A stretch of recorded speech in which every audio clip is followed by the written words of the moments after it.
Continuando o nosso estudo do livro Obsessão e Suas Máscaras, da doutora e pesquisadora Marlene Nobre. Primeira parte, um pouco de história. Em todos os tempos, em todos os povos, esteve sempre presente a ideia da divindade e a crença em algo invisível que sobrevive à morte do corpo e que, sob determinadas condições, pode manifestar-se os sentidos humanos. Na Índia legendária, recolhe-se o mais antigo código religioso de que se tem notícia, os Vedas. Esses ensinamentos, atribuídos ao grande legislador Manu, diz: os espíritos dos antepassados, no estado invisível, acompanham certos brahmanes, convidados para as cerimônias em comemoração dos mortos, sobre a forma aérea, seguem-nos a tomar o seu lugar quando eles se assentam. Do mesmo modo, na China, o culto dos antepassados impôs-se desde a mais remota antiguidade. Diz ali: quer falando ou agindo, não penseis que estejais sozinhos, que não sois vistos ou ouvidos. Os espíritos são testemunhas de tudo. Esta máxima foi encontrada por Confúcio no Templo da Luz, aí difundida 500 anos antes dele.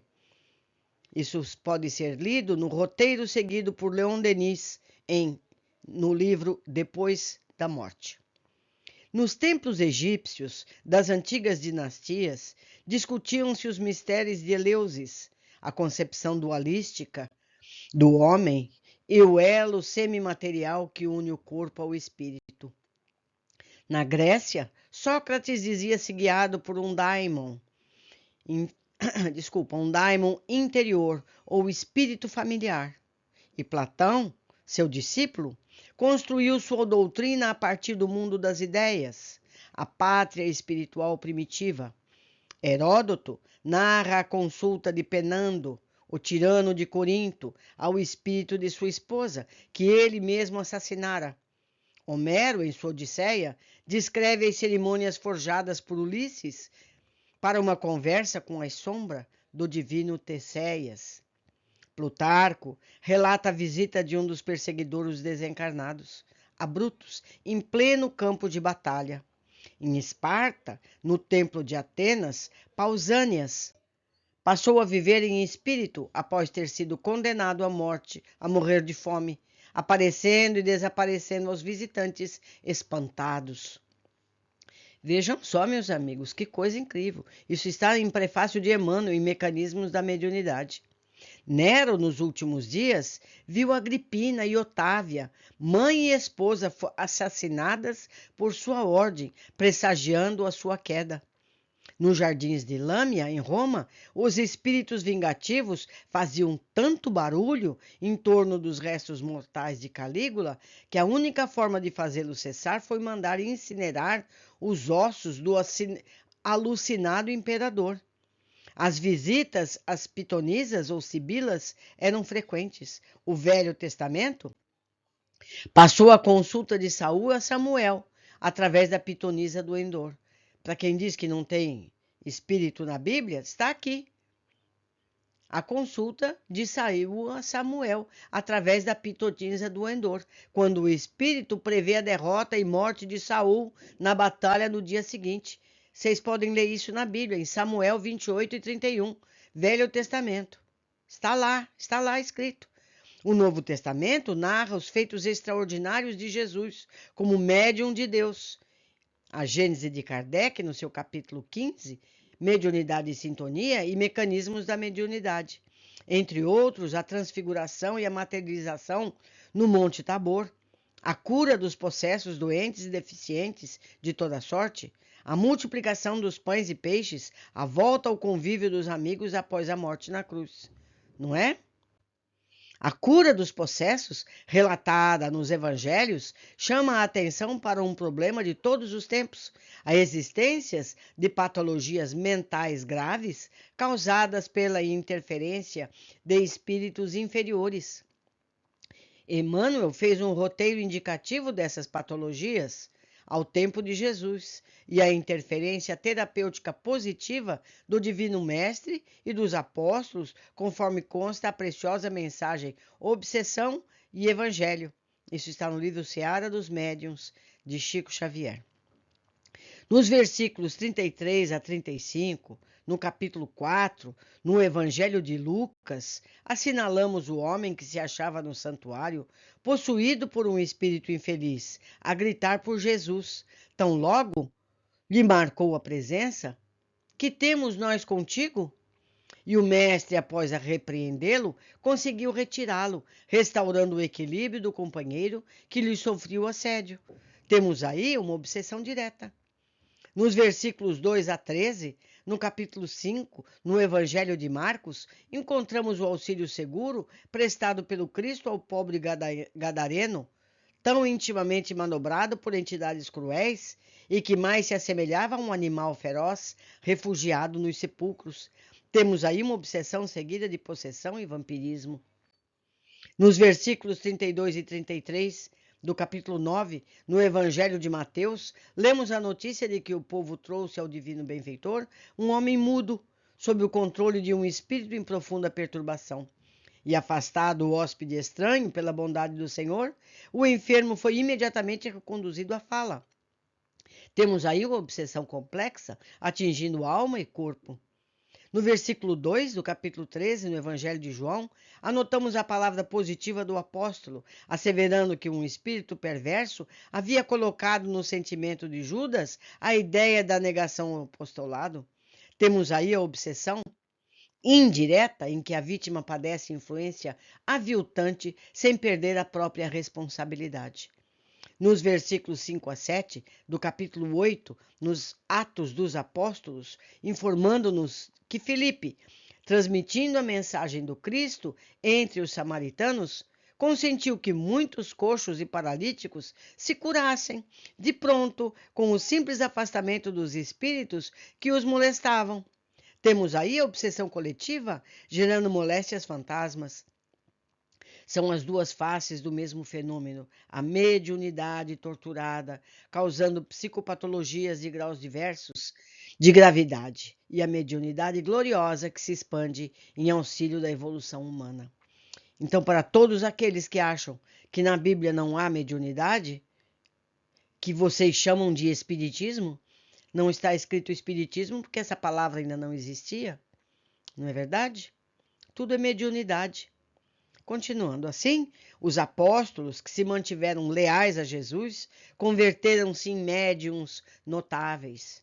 No Pentecostes, que pode ser lido no prefácio de Emmanuel e Mecanismo da Mediunidade, houve uma profusão de fenômenos mediúnicos em torno dos discípulos do Cristo. Vocês podem ler isso na Bíblia. Sinais luminosos, vozes diretos, inclusive fatos de psicofonia e xenoglosia, em que os ensinamentos do Evangelho foram ditados em várias línguas, simultaneamente, presenciados pela comunidade atônita. Vocês podem ver isso em Atos dos Apóstolos 2, de 1 a 13. Desde então, os eventos mediúnicos para eles se tornaram habituais. Inúmeras dessas intervenções do além estão consignadas no Ato dos Apóstolos. Espíritos materializados libertam apóstolos da prisão injusta. Isso está em 5:18 a 20. O magnetismo curativo era vastamente praticado pelo olhar. 3, de 4 a 6. E pela imposição das mãos, versículo 9 até 17. Espíritos sofredores eram retirados de pobres obsidiados, aos quais vampirizaram, isso está de 8 a 7. Saulo de Tarso desenvolve a clarividência de um momento para outro, vê o próprio Cristo às portas de Damasco e lhe recolhe as instruções, 9, de 3 a 7. Ananias, médium, clarividente, é procurado por Jesus, que lhe pede intercessão em favor de Saulo. Isso está em 9, de 10 e 11. No lar dos cristãos em Antioquia, Agabo, um dos médiuns aí atuantes, incorpora um espírito benfeitor e realiza importante premonição. Isso está em 11, 28. E nessa mesma igreja, produz-se voz direta, que dá expressiva incumbência a Paulo e Barnabé. Isso está em Atos dos Apóstolos 13, de 1 a 4. Em Trode, Paulo recebe a visita de um varão em espírito a pedir o concurso fraterno. Atos dos Apóstolos 16, de 9 e 10. Em todos esses médiuns de ontem, tanto quanto os de hoje, sofreram injustiças e perseguições. Pedro e João foram encarcerados, Estevão é lapidado, Tiago, o filho de Zebedeu, foi morto a golpes de espada. Paulo de Tarso é preso e açoitado várias vezes. Podem ler em prefácio de Emmanuel no livro Mecanismos da Mediunidade. E a mediunidade continuou o seu rastro de luz, brilhando entre os cristãos sacrificados nas festas circenses. Não foram poucos os que se imolaram, perdendo o corpo físico sob guante de sevícias cruéis, pela missão de servir os intermediários entre os dois planos da vida. Joana d'Arc conduziu a França a inúmeras vitórias, guiada por vozes e visões de santos, mas foi queimada viva pela Inquisição, em Rouen, após doloroso processo. Apesar de todo o movimento de repressão, os fenômenos surgiam no próprio seio da Igreja, com Francisco de Assis, Teresa de Ávila, João de la Cruz, Lutero, Antônio de Pádua, José de Anchieta e tantos outros. O próprio Papa Urbano VIII observou, espantado, a levitação de José de Cupertino. Shakespeare utilizou de maneira natural a intervenção do mundo espiritual em suas peças. Toda a trama de Hamlet baseia-se na aparição do espírito do pai ao filho, no início da peça, reclamando por justiça. Em Júlio César, é o espírito do imperador romano que aparece para Brutus, no acampamento como um mau presságio para a batalha que se travaria no dia seguinte. Cena, com certeza, inspirada nas narrativas das histórias de Plutarco. Beethoven descreve em Carta a Bettina o seu processo de criação. As ondas de harmonia, o foco da inspiração, o surgimento de uma sinfonia. Mozart também relata o seu método criativo idêntico, os pensamentos musicais de origem desconhecida que lhe chegam em cascata e sobre os quais sua vontade não tem a menor interferência. Nos meados do século passado, houve uma grande profusão desses fenômenos na aurora do espiritualismo moderno. Nos Estados Unidos, acentuando-se na Europa, particularmente na França, com o surgimento do Espiritismo em 18 de abril de 1857. E prosseguindo no continente europeu até o último quartel do século XIX e primeiras décadas deste, despontando depois no Brasil, especialmente com o trabalho missionário de Francisco Cândido Xavier.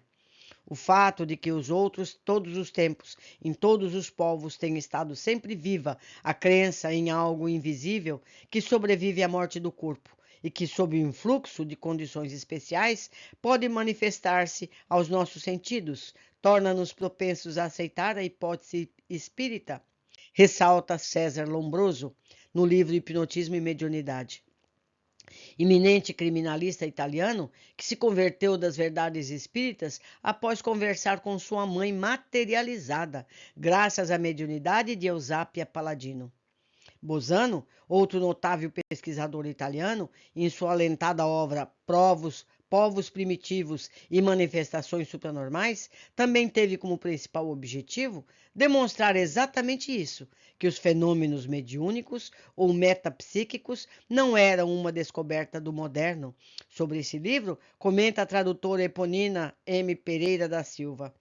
Nesse seu trabalho, Bolzano propôs-se a demonstrar que entre os povos primitivos atuais, estes fenômenos metapsíquicos se apresentam em todas as suas gradações, em tudo semelhantes às pesquisas científicas nesse campo feitas pelos civilizados. Vão desde fenômenos preferivelmente físicos, como o movimento de objetos sem contato algum, ruídos insólitos, estrondos, lançamentos de pedras, transportes, aportes, sortilégios, levitações, transfigurações, materializações, até a fenomenologia prevalecente psíquica ou inteligente, como a transmissão do pensamento. A telepatia propriamente dita, a clarividência no presente, no passado e no futuro, o desdobramento fluídico, a forma humana esférica, a aparição mediúnica entre vivos, a aparição de mortos no leito de morte, depois da sua morte, as comunicações com os desencarnados e suas respectivas formas de exteriorização. tipologia, clarividência, clariaudiência, possessão, voz direta. Tudo isso pode ser visto no livro Fenômenos Paranormais entre Povos Primitivos, comentários de Eponina Pereira da Silva. Está na Folha Espírita de dezembro de 1983, em sua página 4. Deixo aqui, meus amigos, meu e-mail para que possamos trocar ideias ou então até proporcionar a vocês livros em PDFs dos citados aqui. Se você chegou aqui agora, pode ver os vídeos desde o princípio. Como lá está dito, começamos devagar com apresentações e ao longo do livro teremos coisas mais práticas, ok? Um abraço a todos e até o nosso próximo capítulo.